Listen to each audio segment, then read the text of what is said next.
حج کی ابتدا 8 ذی الحج سے ہوگی۔ نماز فجر کے بعد غسل کریں یا وضو کریں، غسل کرنا افضل ہے۔ احرام باندھ لیں اور اشراق کے بعد 2 رکعت نماز ادا کریں۔ سلام پھیرتے ہی مرد حضرات سر سے کپڑا یا ٹوپی ہٹا لیں۔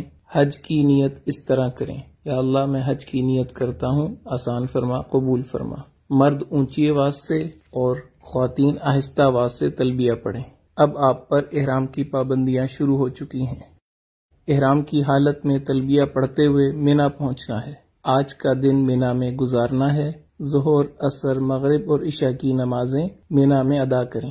ذکر، اذکار اور دعا کی کثرت سے اپنا وقت قیمتی بنائیں۔ لوگوں کے ساتھ خوش اخلاقی کے ساتھ رہیں، خدمت کے ساتھ وقت گزاریں، کثرت سے تلبیہ پڑھیں، دعاؤں کا خوب اہتمام کریں، قرآن پاک کی تلاوت کریں، رات مینا میں قیام کریں۔ حج کا دوسرا دن 9 ذی الحج، آپ صبح اشراق کے بعد عرفات کی طرف سفر شروع کریں گے۔ عرفات میں پہنچ کر زوال کے بعد ظہر اور عصر کی نماز اگر امام کے ساتھ مسجد نمرہ میں پڑھی تو اکٹھی ادا کریں گے۔ اگر اپنے خیموں میں ہیں تو ظہر اپنے وقت میں، عصر اپنے وقت میں ادا کریں گے، اور درمیان میں آپ نے زوال کے بعد نماز کی ادائیگی کے بعد دعا مانگنی ہے۔ یہ ہے وقوف عرفہ، حج کا دوسرا فرض۔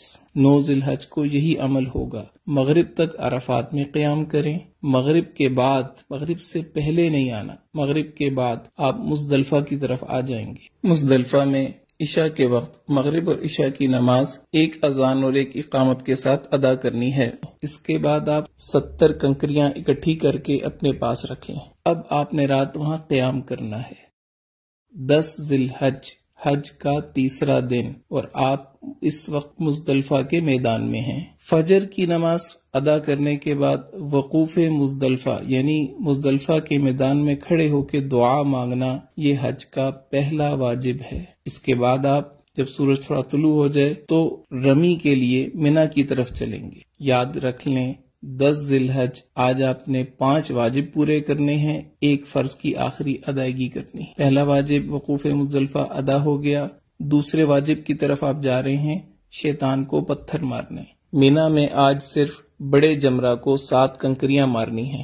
اس کے بعد آپ قربانی کا جانور ذبح کریں، یہ تیسرا واجب پورا ہو گیا۔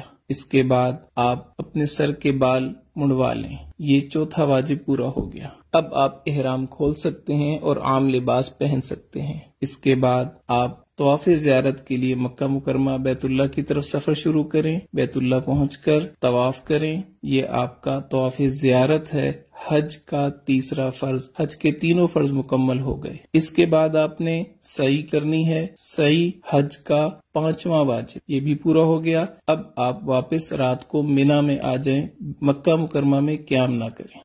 11 ذی الحج، حج کا چوتھا دن، مینا میں زوال کے بعد، بہتر یہ ہے کہ عصر کے بعد، تینوں جمرات کی طرف جانا ہے۔ پہلے چھوٹے جمرہ کو 7 کنکریاں مارنی ہیں اور دعا کرنی ہے، پھر درمیانے جمرہ کو 7 کنکریاں مارنی ہیں اور دعا کرنی ہے، پھر بڑے جمرہ کو 7 کنکریاں مارنی ہیں۔ اب دعا نہیں کرنی اور واپس اپنے خیمے آ جانا ہے۔ رات مینا میں قیام کریں، دعاؤں میں مشغول رہیں۔ حج کا 5واں دن 12 ذی الحج، مینا میں زوال کے بعد تینوں جمرات کی طرف جانا ہے۔ پہلے چھوٹے جمرہ کو 7 کنکریاں مارنی ہیں اور دعا کرنی ہے، پھر درمیانے جمرہ کو 7 کنکریاں مارنی ہیں اور دعا کرنی ہے، پھر بڑے جمرہ کو 7 کنکریاں مارنی ہیں اور دعا نہیں کرنی۔